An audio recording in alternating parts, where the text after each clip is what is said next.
TJ's scholarly focus for the past 24 years has been ancient Celtic and European archaeology through the lens of gender studies. And he also has experienced classroom, lab, and field in Neolithic, European, prehistoric North American, and historic American archaeology.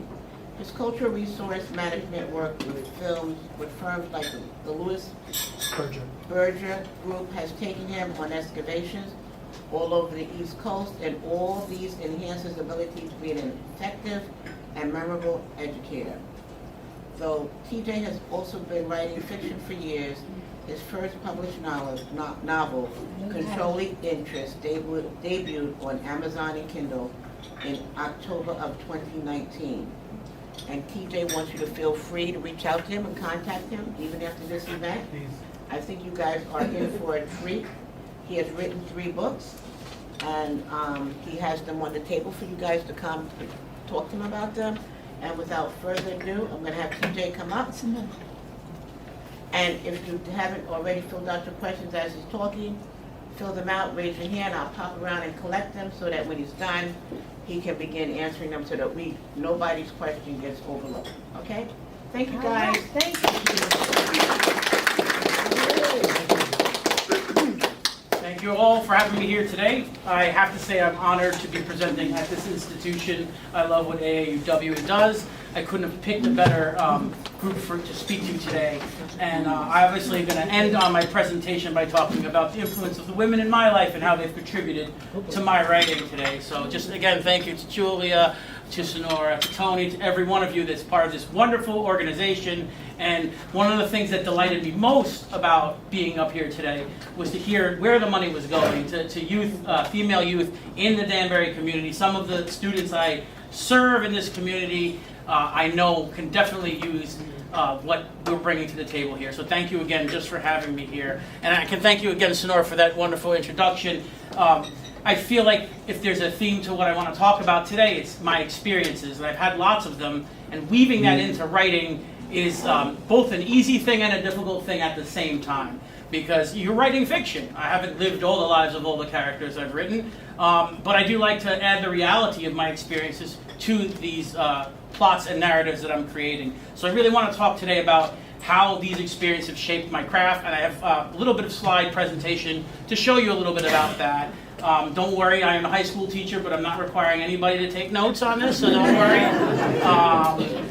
And I'm not going to yell at anybody about being on their cell phone, so don't worry about that. So again, thank you very much for attending today. I'm really lucky. I have to say I'm an exceptionally lucky human being to have had so many different diverse experiences throughout my life. Some of these have been through jobs, some of these have been through travel experiences, cultural experiences, religious experiences. And I try to weave these into the tapestry of the fiction that I'm trying to create. So if you would mind, if you can take a look, you can see it ranges from everything from ice cream truck to hanging out with exotic animals and doing conservation at the Beardsley Zoo. As Sonora mentioned, I spent some time in New York City working at the Metropolitan Museum of Art. And of course, as you're going to see later, I've done some archaeology work, which is factored in especially into one of my novel's foundations. So, I mean, I'm really lucky, but I didn't start writing as a primary way of trying to be creative. I was interested in filmmaking for the longest time. I grew up writing screenplays and writing scripts. And it's a difficult transition to go from one part of writing to another. If anyone knows that screenwriting and script writing is not exactly the same animal as writing novels and novellas and prose fiction. However, as difficult of a transition as it was, I felt like I was trying to lend my visual style and what I had to be aware of when trying to make movies and when trying to write movies to the writing craft. And it seems to have resounded. A lot of times the description details, I think, and the setting details, people tell me that tends to capture them. And I'd like to credit that to some of the time that I spent learning how to screenwrite. So I grew up doing that, but I came to prose pretty late on in life. To be honest, it really started in 2017, 2018. And that's when I started crafting my first novel. But it is a difficult transition. And one of the key things I found for anyone who's writing or anyone who's interested in getting involved with writing is Feedback is obviously important, but the right type of feedback from the right type of writers is important.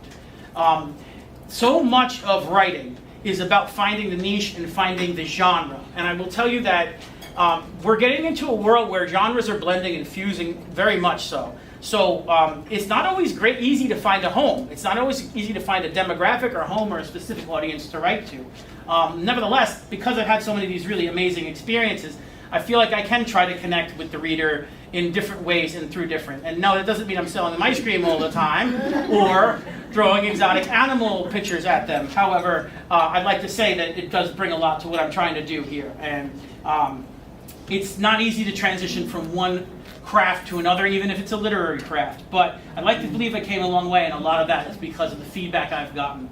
If you could extend, sir. So that's sort of this just generic slide here, showing you just a little bit of the difference between how you convey things in a script and how you convey things in prose. It is not as nearly poetic when you're writing screenplays. Everything has to be done in a visual and only visual kind of format. And you don't have as much room for flair. You can't talk about someone's internal monologue when you're writing a movie. That's what they do with narration. And a lot of people feel that narration sometimes steals away from the meat of the story and the dialogue of the story. So transitioning to that was hard. And to understand the freedoms that I have writing narrative fiction and prose was something that took me a while to adjust to. But I feel like ultimately, especially with help of people in my writing group and my writing peers, has built onto what I'm trying to do. People have described some of the things I've written as very cinematic, and I take that as a huge compliment. I know not every book necessarily has that sort of cinematic style, but it's something I like about what I've been learning to do with this. So transitioning was tough. It really was. It was a lot to learn, but I think I've found my stride with it, and I feel like these books represent that well. I can't express to you enough how important as a writer it is to not live in your own little bubble. To join writing groups, to get feedback from other authors of different genres and in different demographics. One of the things I'm going to mention a little later and a little bit more of an extent is the fact that I'm involved in a virtual writing group. And there's lots of different personalities of different types of authors in this group. And it can be difficult sometimes to negotiate these personalities, but they're so valuable in me understanding the plethora of people that might be reading what I'm trying to write. Writing groups, if you're ever interested in writing, if you're ever interested in developing literary craft, it's important. You're never always going to like everything everybody says. That's something you have to get used to when you're going out and doing any type of art in the public realm. But getting that feedback, knowing what to change and what not to change, when to stick with your guns and solidify something that you put on the page versus when to make the revisions and make the changes, it's a difficult thing. And it's an emotionally difficult thing too, because you put a lot of yourself into what you're writing. You put a lot of your emotion into it, even if you're not like the characters you're writing about. So sometimes when someone says, I think you should eliminate this whole scene here or revise this whole thing, you have an emotional attachment to not doing that. And then you think about how can I factor this in or rework this in later. And there's some big decisions to make when you're talking about a narrative, because it is in a lot of ways your baby, and you want to treat it right. You want to stay true to the essence of why you started to write it this way to begin with. Great, you would? Thank you. So talking about, one of the things I don't have experience, and I'm going to be honest with you guys up here, is I've never presented about artwork I've done or books that I've done.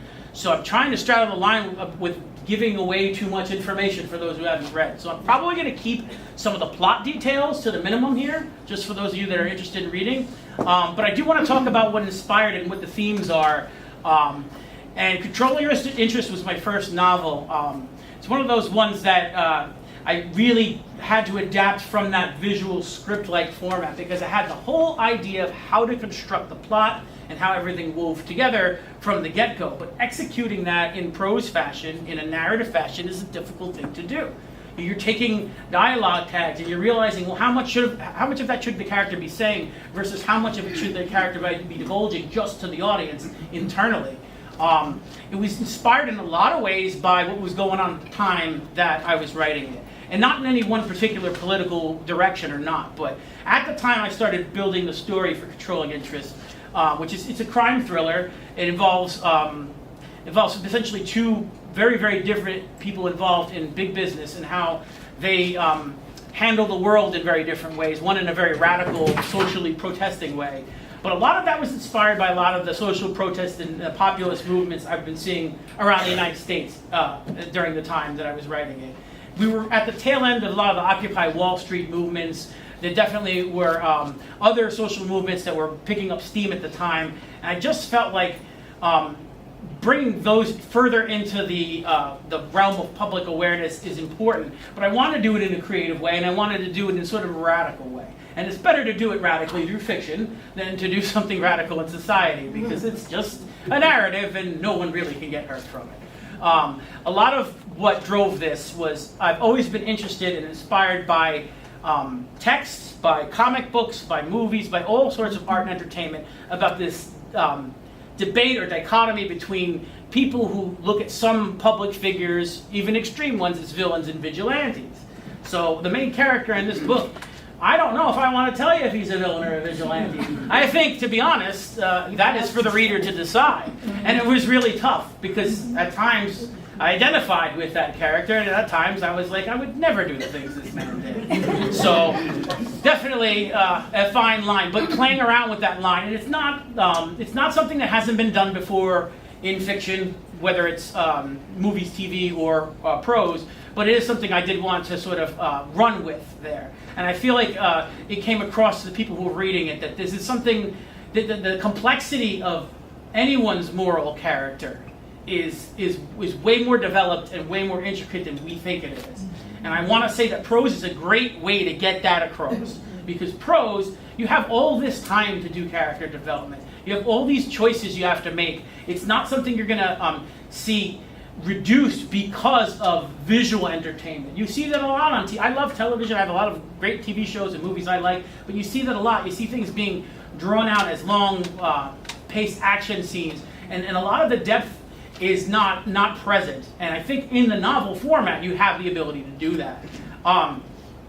Again, feedback from other authors, especially ones where I'm dealing with such big ideas like social protest, about wealth inequality, about disenfranchised groups and their rights, and people who claim to practice good moral behavior in this world, but don't preach that moral behavior and they don't act on that moral behavior.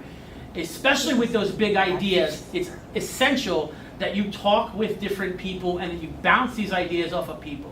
And not just because of sensitivity for the reader, but just to make sure that you really are communicating what you want to communicate in these stories and in the narrative, right? So this is around the time where I started toying with the idea of joining a writing group. I hadn't quite joined one prior to writing Controlling Interest, but I did find a fellow writer that I've been able to bounce ideas for, and I have to thank him for that, because it's amazing how much he helped me develop my craft and how much he helped that transition from screenwriting and script writing to prose, because it's not as easy as it sounds. There's a little Easter egg, and you may be among the few people who know this, because I haven't put this out there on the internet, but one of the things I did in the novel is every character's last name, except for one character, is named after a street on Long Island, where I grew up. So, and the good ones and the bad ones, and it has no correlation to whether there was traffic on the road or not. I'm just saying. Yeah, so that's a little Easter egg. The only reason the one character who did not have a name after a street on Long Island was simply because I forgot. That's all. And trust me, there are plenty of names I could have changed it to, but I thought that was a little fun piece of information. I've spent some time in New York City. I worked at the Met for a while. A lot of the scenes in this book take place in New York City at events, things like the Thanksgiving Day Parade, the Rockefeller tree lighting, the big fanfare events of society, particularly in New York and Los Angeles, drove a lot of the action that's going on in this book.